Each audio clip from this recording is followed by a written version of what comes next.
asalaamaaleykum mbokk téléspectateur mbokk internet bu télé ma Fathioul Bichri ñu ngi leen di nuyu di leen wax dal leen ak jàmm tey ñu ñëwoon fii am entretien bu ñu war a amal ak ki nga xamante ne nii mooy monsieur Jean-Louis Marcelin Dacosta nga xamante ne nii mooy directeur centre national d'information et de documentation ñu koy wax Jean dalal ak jàmm.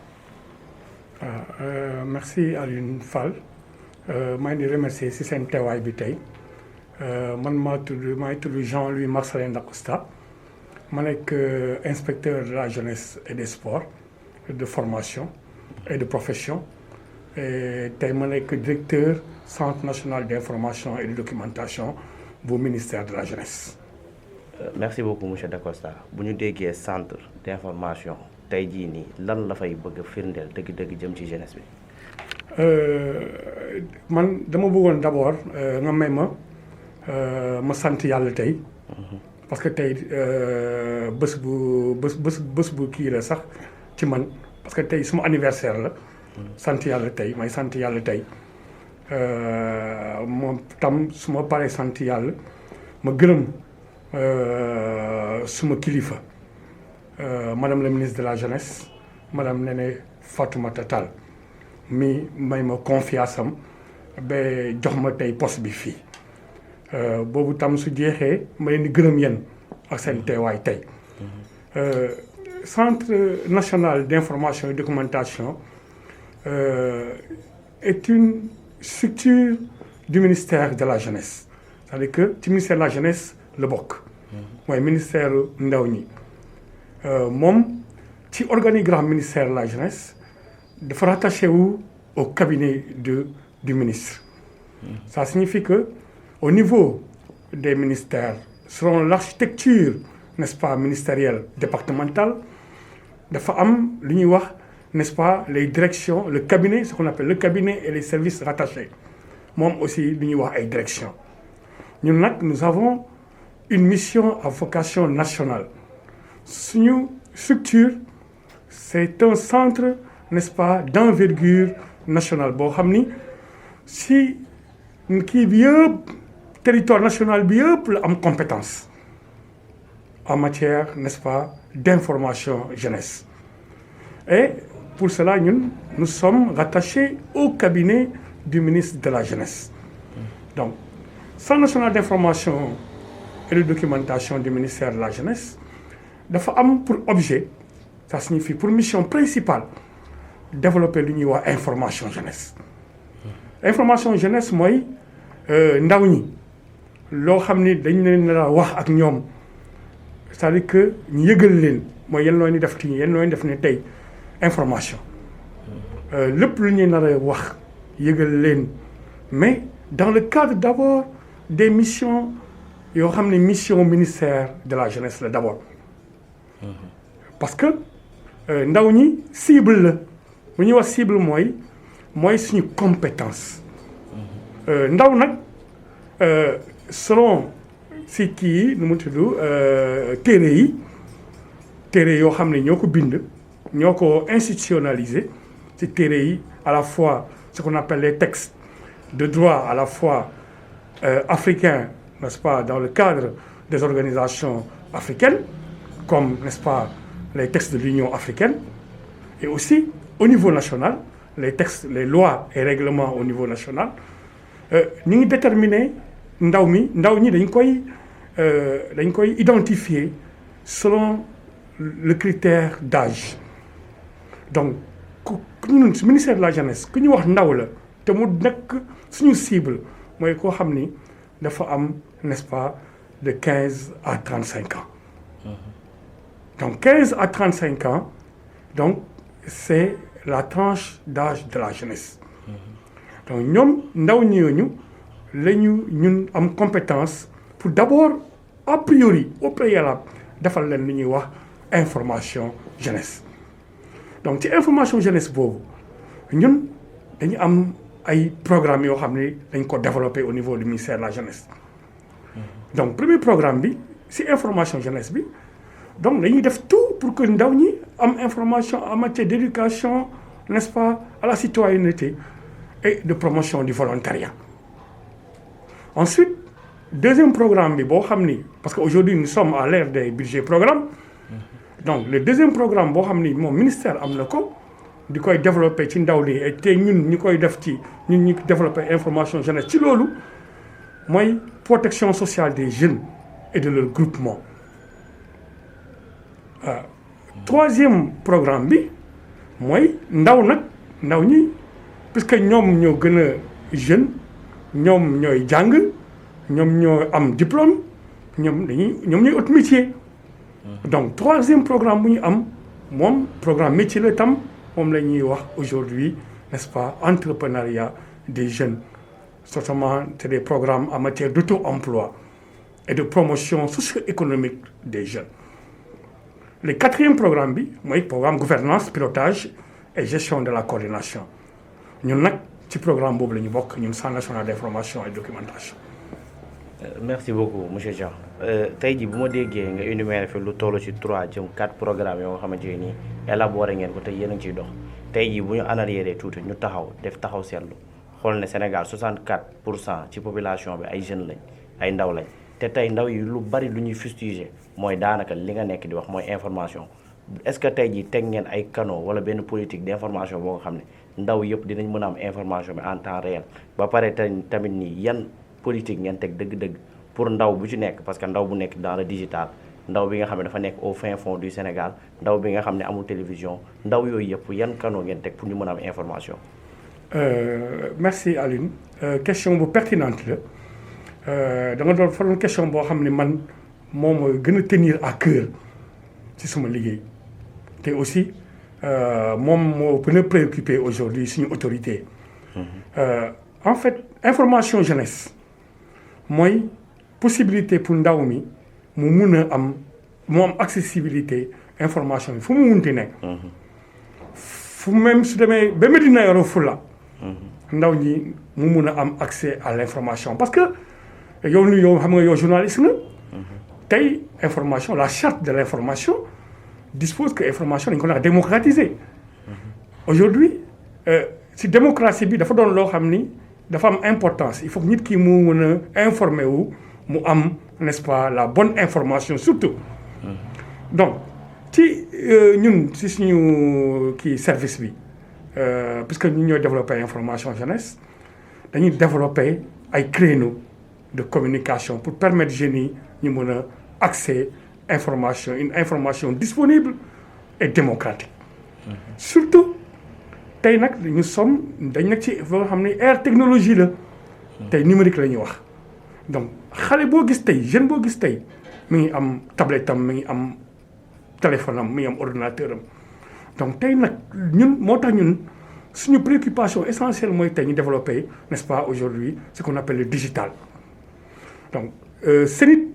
Centre national d'information et documentation yàgg nañ ci d'abord déjà depuis l'ère de l'informatique depuis plus de 14-15 ans presque 20 ans ñu ngi développer des formations en informatique. parce que dañuy xam ni jeune tey ku nekk tey quel que soit citoyen bu nekk su mënul tey informatique moom mooy doon analphabète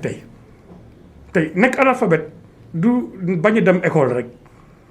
bañ a jàng ou bien bañ a mën a bind ak kii bind français mën nga bind sax sa langue parce que tey langue nationale yi n'est-ce pas aujourd'hui alphabétisation dafa am mais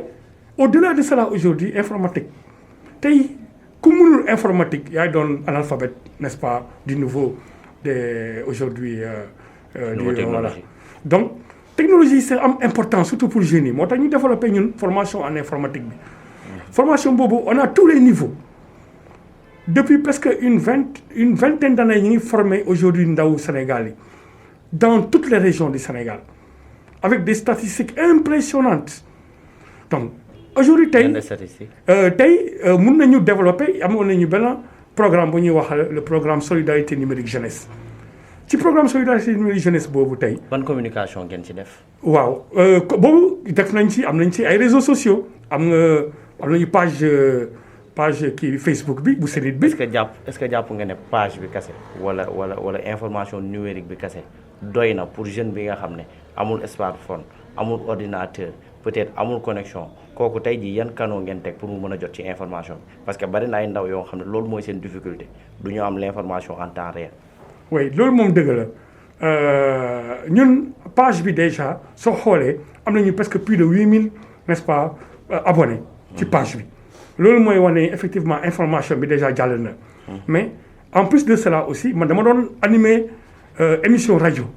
bu ma tuddoon bu ma tuddaloon à l'écoute des jeunes bu ma doon animer RTS Sénégal donc ci émission rajo boobu daanoon naa n'est-ce pas véhiculer information bi jusqu'aux jeunes même diaspora bi dañ ma doon oo ñoo xam ne ñu ngi doon nekk amoon naa benn jour ku ma oo depuis États-Unis mu ne ma monsieur Dako Sall yooyu daf rafet na trop parce que information nañ ko soxla donc def nañu rajo def naa émission yi rajo léegi fu mu nekk nii tam émission bi sax dañ koy continuer waat incha allah parce que jeunes yi dañuy soxla am information boobu tey nag mi ngi nii yow mi noo ñëwee tey nii daf ñu permettre tam ñu mun ko gën a véhiculer donc page boobu plus émission rajo bu ñu nekk di développer day permettre jeunes yi ñu am accès en plus de cela ñun dañuy déployer wu dans les régions def ay formation donc les jeunes yoo xam ne formé nañ leen dañuy véhiculer tam information bi si service bi lu mu nekk di def Dakar kese nous avons ce qu'on appelle les CEDEPS les centres départementaux d'éducation populaire yoo xam ni ñu ngi fii donc si centres yooyu dañ fa implanter ay centre de formation en informatique dans le cadre du programme Digital Unified jeunes yoo xam ni dem nañu madame la ministre dem nañu Médina Yoro Foulah daaw ci géej def nañ fa benn formation en informatique ci CREI Médina Yoro Foulah et madame la ministre moom madame Fatoumata Tall moo ñëw n'est-ce pas remettre attestation yi lors des vacances citoyennes formé nañu plus de 120 jeunes au niveau n'est-ce pas à Médina Yoro Foulah lors des vacances citoyennes on les a formés en informatique ñu formé leen en infographie donc ce sont aujourd'hui des applications yoo xam ni numérique bi la mooy jeunes yi moom la ñu gën a bëgg donc ñun def nañu tout pour véhiculer information bi léegi nag ñun lu ñuy ñaan aujourd'hui mooy ñu am n'est-ce pas des partenariats pour programme bi ñu gën ko peaufiner ñu gën ko développer parce que tey soo xoolee am na étude boo xam ne révélé na ni après selon dans les secteurs productifs aujourd'hui les secteurs économiques les plus productifs après l'agriculture avec aujourd'hui les résultats n'est-ce pas probants qui ont été faits par l'État du Sénégal après l'agriculture numérique bi moo occupé la 2e place en matière de création d'emplois ñun suñu centre bi dafa nekk un centre stratégique tey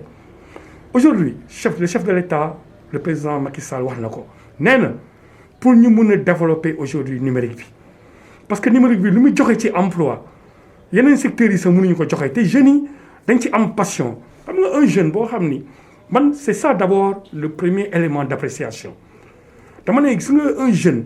man dama koy wax gis nga tey suñu centre bi on a des jeunes yoo xam ni dañuy bàyyi école ñoom ñuy gën a ñëw un jeune boo xam ne dafa bàyyi école amatul espoir mu ñëw parce que ak l'outil informatique xam nga passion la su ñëwee mu dugg ci ñu defal ko formation bi da ngay gis day ñëw mu fréquenter centre bi toog fii dina fi def 6 mois yoo xam ni formation la koy def su gënee passion boobu daf koy développer donc ça lui permet de passer de l'éducation formelle nga xam ne bàyyi na école mu ñëw fi def fi formation mu delluwaat encore ci circuit scolaire bi. d'accord donc formation yi amu leen ay partenariats yoo xam ne da ngeen koy def ci école yi mais fii ci centre bi kese la yem wala. waaw defoon naa commencé naa développer depuis après ma nomination demoon naa lycée kii nu mu tudd Guédiawaye fii. Limamoulaye voilà waaw demoon nañ fa defoon nañ fa benn formation juste on avait commencé nañu former élèves yi j'étais en partenariat avec le proviseur ci biir formation bi amoon nañ fa agent Croix-Rouge yi on avait formé 120 personnes au niveau du lycée parce que ñoom amoon nañu ñun suñu stratégie mooy par exemple on a les ressources humaines on a les compétences mun nañu bañ a déployer suñu logistique dañuy xool benn centre benn structure boo xam ne am na logistique ba pare on recherche un partenariat ñu former n'est-ce pas ñun ñi les habitants les populations sur place def nañ ko Guédiawaye fii n'est-ce pas foo xam ni formé nañu les éléments de la Croix-Rouge pour yeneen localités yi. waaw en plus de cela boobu juste avant Covid bi la woon yàggul ay booru mois de daaw ay booru mois de janvier février. Mais en plus de cela ñun am nañ ci expérience dañuy développer ay centres yoo xam ne dañuy ibbi am nañu benn boo xam ni mi ngi CEDEPS bu Mermoz fii. CEDEPS Dakar am nañu benn boo xam ne mu ngi Thiès amoon nañu benn boo xam ne mi ngi Wakhinane Nimzatt am nañu benn centre bu nekk Kébémer am nañu benn centre bu nekk Kaolack donc am nañu déploiement pour rek permettre jeunes yi ñu mun am accès à l'informatique. Est-ce que demande bi gënul fort loolu. Aujourd'hui la demande est très forte en informatique. Donc yan canaux ngeen nar a teg pour satisfaire demande boobu. Aujourd'hui en fait d'abord lu ñu nar a def mooy ñu mun a fekk jeune bi ci loo xam ni moo ko lu mu la gën moom moo ko intéressé mooy d'abord l'amélioration de la formation ci la ñu nekk nii. ñu mun leen yóbbu aujourd'hui dans ce qu'on appelle aujourd'hui le volet n'est-ce pas métier. C'est-à-dire que jeune bi d'abord mu am passion du numérique. mais mu doon en même temps aussi liggéeyam. mu dugg ci am ci liggéey. moo tax programme boobu la ñu bëgg a n'est-ce pas développer incha allah ñu am une évolution de la formation vers les métiers du numérique. D'accord merci beaucoup monsieur Costa bu ñu duggee tuuti ci li nga xamante ne nii mooy actualité parce que toll nañ jamono joo nga xam ne Covid 19 moo présent ku la gis ak sa masque xam ne Covid a ngi fi donc tey jii nii ñu ne 64% population bi ay ndaw lañ. tey jii ñu jàpp ne ndaw mi vecteur de transmission bi ci gën a mag mooy ndaw ñi ñoom ñooy nekk di ko transmettre mag ñi di leen indi ay difficultés ainsi de suite c'est-à-dire yan canaux d'information aussi ngeen teg pour conscientiser jeunes yi ci deuxième vague bi ñu nekk di dund. Merci Alioune soo xoolee ministère de la jeunesse lu mu def. ci lutte pandémie bi contre la Covid-19 on def nañ ko sax ba n'est-ce pas suñu résultats yi. jot nañ ko ki communiqué à l'Assemblée nationale jeunes yi n'est-ce pas def nañu lu baax ci riposte bi waaw c'est vrai que des fois am na ay actes yu ñuy posé mais il faut pas toujours ñu blâmer leen parce que jeunes yi ils ont eu à réagir de façon très conséquente au niveau par rapport à la riposte ak suñu service yi am nañu programme de promotion des jeunes boo xam ni def na liggéey bu rafet PPJ dans le cadre, n'est-ce pas, de la riposte, avec des formations, avec des sensibilisations, n'est-ce pas, pour les jeunes, des visites qui sur le terrain, n'est-ce pas. Donc, mais nous, au niveau du service, au niveau du Centre national d'information, documentation, nous avons, comme je l'ai dit, toujours réseaux sociaux. Madame la ministre, nous avons une communication pour wax ak jeunes yi def na ay messages def nañu message au niveau des télé des radios messages yooyu yëpp dañ koy jël dugalaat encore ci suñu page Facebook bi wax naa la léegi ni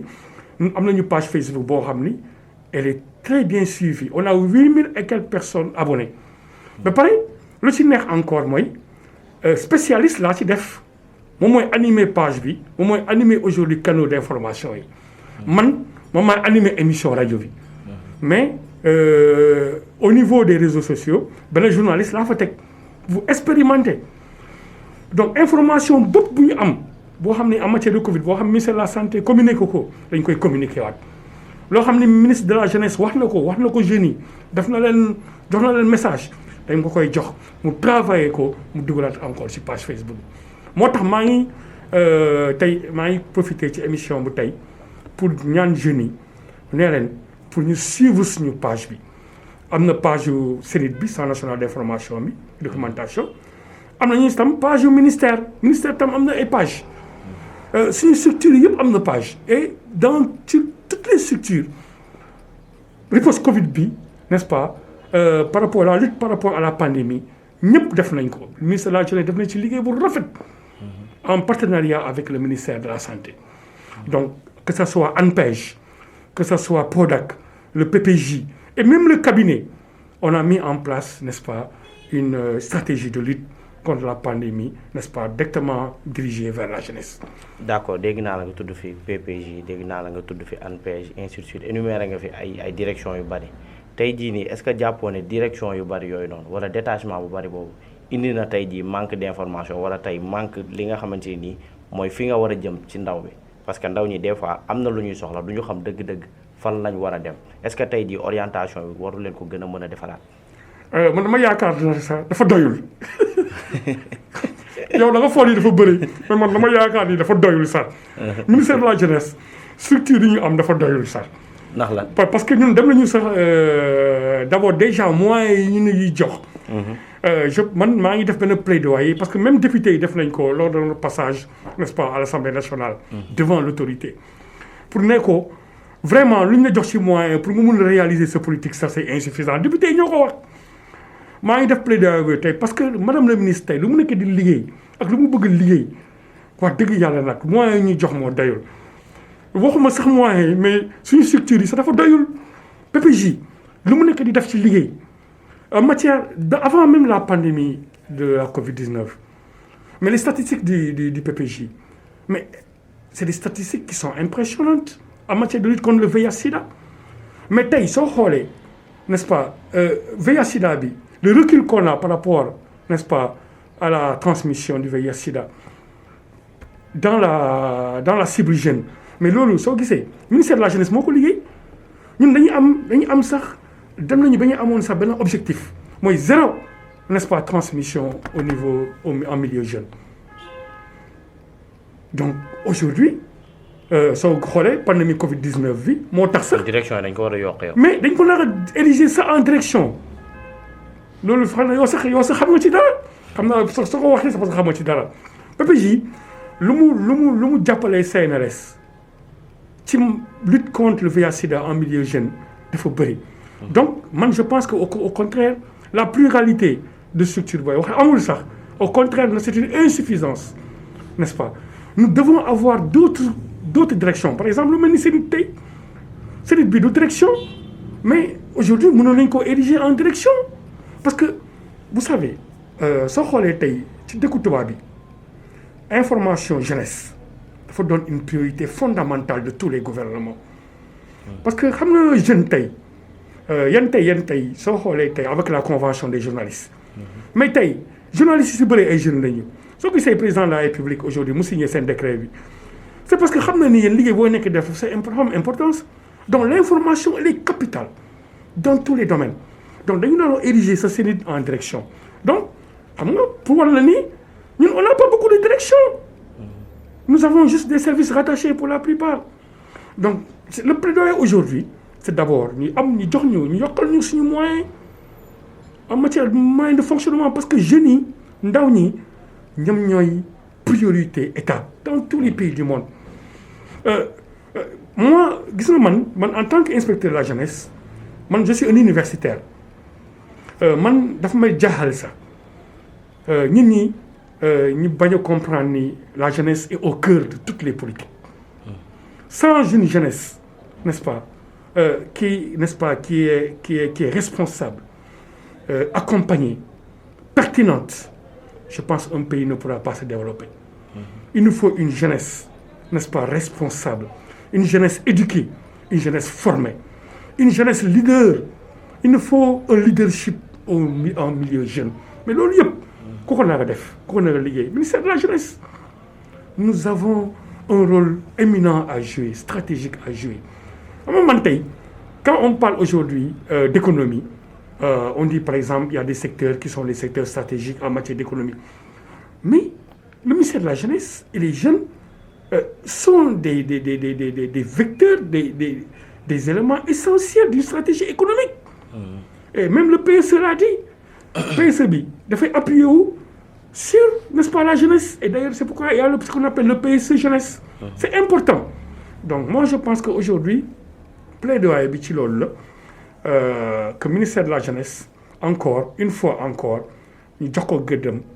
jox ko n'est-ce pas place am pour mu gën a mun am n'est-ce pas mu gën a mun a liggéey. merci beaucoup monsieur le directeur tey jii ban message ngay lancé jeunes yi nga xam ne bëgg nañu approcher ci li nga xamante ne nii mooy centre d'information et de documentation bi ban message nga leen di wax ak ban yoon lañ war a mën a jaar. lu mu leen bëgg a wax d'abord déjà par rapport à la pandémie d'abord ñu protéger wu ñi xam ni politique état lu mu def rek c'est dans le sens de l'intérêt général des populations. C'est l'intérêt général, n'est-ce pas, qui dicte les politiques de l'État. Donc jeunes yi ñi xam ni c'est un message dama leen di koy ñaan lu ñu leen wax nañ ko def et c'est ça l'éducation à la citoyenneté. waaw ensuite ñun seen it fii message bu ma leen di lancer mooy seen it benn message la leen di wax yow mi jeune loo munti am quelles que soient tes difficultés moi bàyyi nga école ndax yaa ngi continuer école fréquenter le CNIT. Le CNIT est une opportunité nous avons am nañ fii loo xam ni mun nañ la ko may suñ la ko mayee incha allah loo fi yaakaar ni àddina jeex na non soo ñëwee fii rek da nga gis ni dafay baax incha allah. merci beaucoup mbokk téléspectateur ak internet bu télévision ma Fatul Bichri ñu ngi leen di jaajëfal bu baax ci topp gi ngeen ju doon topp tey jii nii ñu ñëwoon seet fii ki nga xamante ne nii mooy directeur u CNIT tey jii nag di leen jaajëfal di leen jox dig daje ëllëg incha allah jaa ngeen jëf.